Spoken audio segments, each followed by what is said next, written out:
Assalamu alaikum students. I hope you are all fine. Our today's topic is First Year at Harrow, written by Sir Winston Churchill. As you all know that we are translating our chapter. Yesterday we translate first full passage and second half passage of the lesson, and today we continue from our second half of our paragraph number 2. So let's start our translation.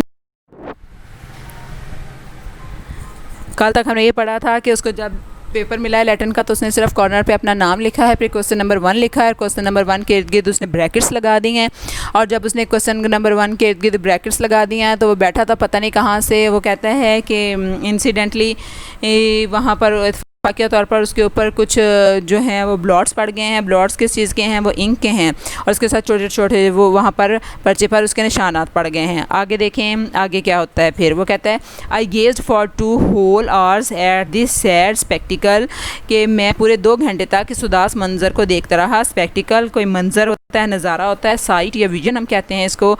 And then merciful ushers collected my piece of foolscap, और फिर अशर कहते हैं जो आपका assistant होता है teacher के साथ, उसको बोला जाता है, असिस्टेंट को बोलते हैं। वो कहते हैं कि फिर जो मेरे साथ जो असिस्टेंट थे उन्होंने जब दूसरे लोगों का पेपर लिया तो साथ मेरा पर्चा भी ले लिया। फुलस्कैप पर्चा, इम्तिहानी पर्चा जो होता है। वो कहते हैं कि मैं इस मंज़र को 2 घंटे तक देखता रहा, और फिर जब असिस्टेंट जो टीचर था, असिस्टेंट जो उस्ताद था, उसने बाकी तमाम लोगों का पेपर लिया तो साथ मेरा पर्चा भी ले लिया। And carried it up to the headmaster, और वो इसको हेड मास्टर के पास ले गया।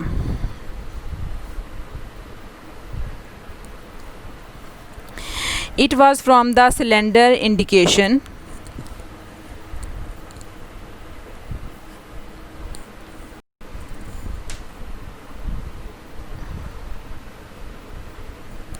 It was from the slender indication. Slender होता है बिल्कुल हकीर सा होना, बेवक़्त होना। स्लाइट जिसको हम कहते हैं, इंडिकेशन अलामत थी ऑफ स्कॉलरशिप इल्म फ़ज़ल की। वो कहता है ये इल्म फ़ज़ल की एक छोटी सी अलामतों में से एक हुई।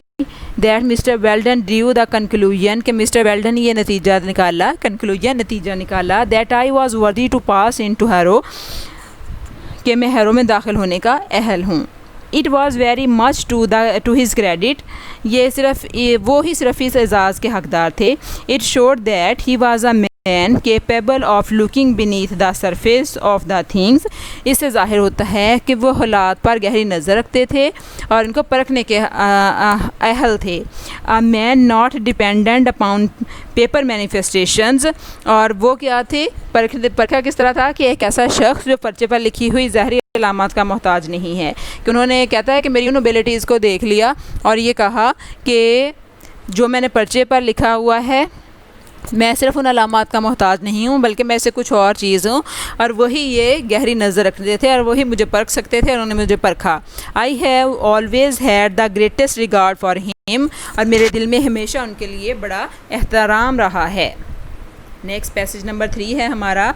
In consequence of his decision, उनके फ़ैसले के नतीजे में, आई was in due course placed in the 3rd और lowest division of the 4th और बॉटम, मुझे बिलाखिर चौथे या कम तरीन मेयार की क्लास के तीसरे यानी निचले तरीन दर्जे में रखा गया।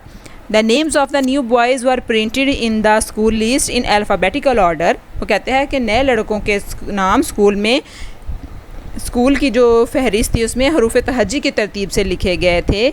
And as my correct names Spencer Churchill, क्योंकि मेरा दुरुस्त नाम स्पेंसर चर्चिल से शुरू होता है, बिगेन विद एन एस, और ये एस से शुरू होता है। I gain no more advantage from the alphabet than from the wider sphere letter. तो वो कहता है कि क्योंकि मेरा नाम स्पेंसर चर्चिल है और वो ऐसे शुरू होता है तो मुझे हरूफ तहज्जी से भी इससे ज़्यादा फ़ायदा हासिल ना हुआ जितना मुझे हरूफ के इल्म से हुआ था। I was in fact only 2 from the bottom of the whole school, मैं दरअसल पूरे स्कूल की फहरिस्त की निचली 3 जगह से सिर्फ दो नाम ऊपर था, एंड दीज डू, और ये दोनों भी, आई रिग्रेट टू से, मुझे ये कहते हुए अफसोस है, disappeared almost immediately through illness और सम अदर कॉजेज़, कि मुझे अफसोस से कहना पड़ रहा है कि बीमारी या किसी दूसरी वजह की वजह से ये भी फ़ौरन दो गायब हो गए। उसका नाम जो है नीचे वाले लिस्ट से 2 नंबर ऊपर लिखा हुआ था, उससे नीचे 2 लड़कों के नाम थे। वो कहता मुझे बड़े अफसोस से बताना पड़ रहा है, तो वो अपनी बीमारी की वजह से या किसी और रीज़न की वजह से वो स्कूल छोड़ गए, और फिर क्या हुआ कि उसका नाम जो है वो सबसे नीचे वाली सतह पर आ गया। ठीक है, तो यहाँ से हम कर लेते हैं अपने वर्ड जो इन लाइंस में आए हैं। हमारा पहला वर्ड है स्पेक्टिकल। आपको बताया था स्पेक्टिकल नज़ारा, तो कोई भी साइट, विज़न जिसका हम बोलते हैं। अशर आपको बताया है जो असिस्टेंट होता है टीचर के साथ, उनको मावन उस्ताद होता है, उसको बोला जाता है। फुल कैप, पेपर जिसको हम बोलते हैं राइटिंग पेपर। फिर सिलेंडर होता है बिल्कुल मामूली सा, ठीक है। स्लाइट इसका मीनिंग आ जाएगा। मैनिफेस्टेशन होते हैं कोई मज़ाहिर नज़ारे, तो उसको बोला जाता है अलामत। तो डेमोन्स्ट्रेशन आ सकता है, शो आ सकता है, एविडेंस आ सकता है, प्रूफ आ सकता है। रिग्रेट होता है कोई अफसोस होना, तो फील सॉरी अबाउट। ठीक है स्टूडेंट्स, तो ये आज का हमारा लेसन था जिसकी हमने ट्रांसलेशन की है। उम्मीद है आपको जो जिस तरह से हमने मेन पॉइंट डिस्कस किए थे वो सारी चीज़ें अब डिटेल में आप लोग पढ़ रहे हैं, आपको समझ आ गई होंगी। तो आज के लेक्चर के लिए सिर्फ इतना ही।